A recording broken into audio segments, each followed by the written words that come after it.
Ce soir, tu vois du côté des Espagnols, Asensio, Bellerin, Saúl Ñíguez, Deulofeu.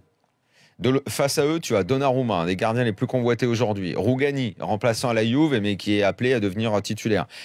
Chiesa, le fils d'Enrico Chiesa. Gagliardini, qui est déjà un joueur de Serie A. Bernardeschi, je ne sais pas si vous avez vu ce joueur, le match qu'il fait contre l'Allemagne samedi soir. Un joueur déjà de grande classe. Fiorentina. Ouais. Et nous, mais tu sais qui on pourrait avoir en catégorie espoir? On pourrait avoir Mbappé, Dembélé devant. Tu pourrais avoir Rabiot, Tolisso au milieu, Kipembe derrière. Plein de mecs vont arriver en me disant tu peux ajouter un tel. Oui. T'as l'impression que ces mecs-là, mais ça n'existe même pas. Est-ce qu'une seconde tu envisages qu'il aille Mbappé avec les espoirs au mois de juin là?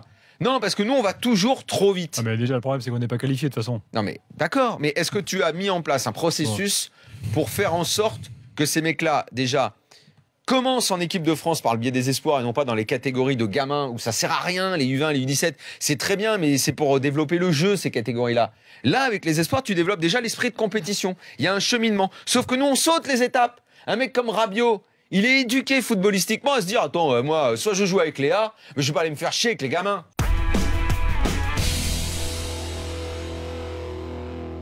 Est-ce que cette équipe espagnole impressionne aussi en Espagne comme elle nous a impressionné nous ce soir? Elle impressionne, elle ravit, mais elle n'impressionne pas puisqu'on les connaît tous ces joueurs. C'est-à-dire qu'ils sont tous en première division. Ouais. Tu vois, Dani Ceballos, il est au Betis, il a une clause à 15 millions. C'est le 6 en train de se battre pour... Ouais, fabuleux. Oh là là. Super 15 joueur, millions, mais... il coûte. Oh là là là. Et il a aucune dégaine. Et il va où, lui? C'est un super joueur. On sait pas, ça va être dur pour le Betis de le faire rester. Parce que c'est déjà un club. Combien il vaut, lui?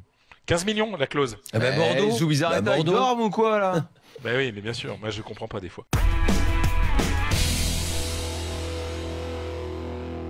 À l'arrivée, les Qataris dans cette affaire, en fait, ce sont les pigeons. Ils se sont fait, ils se sont dit, de toute façon, si je veux la Coupe du Monde, c'est comme ça que ça se passe. Parce qu'ils sont tous mouillés, les mecs. Et on est obligé de les arroser, sinon on l'aura pas. Sauf qu'ils ont arrosé plus que les autres avant, parce que un peu comme quand ils ont acheté les joueurs au début quand ils sont arrivés au PSG, ils disent, nous, il faut qu'on arrose plus parce qu'on est nouveau dans le business. Quand tu es nouveau dans un business, eh ben, il faut que tu mettes un petit peu plus. Mais ils sont en aucun cas plus escrocs, plus bandits ou plus louches que les autres, parce que, alors, franchement, on avait les experts, de Blatter à tous, d'Avalanche avant, Grandona, Teixeira, mais tous, il n'y en a pas un. Franchement, t'as pas plus vite fait de faire la liste des mecs qui sont propres?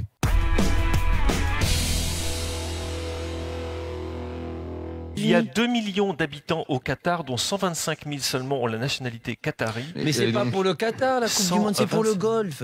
Ah oui, le golf qui en ce moment, mon cher Ali, vient de faire les pays du golf, les Émirats Arabes Unis, Bahreïn, l'Arabie Saoudite, l'Égypte, viennent de déposer un ultimatum de 13 demandes à l'État qatari, qui va devoir, les 13 questions, vont devoir recevoir une réponse dans la semaine qui vient, sinon on est en état quasiment de pré-guerre dans le golf. Mais donc ne parlons pas d'une Coupe du Monde du golf, c'est du grand n'importe quoi. Mais ce n'est c'est pas de la eux, poudre aux yeux. Philippe.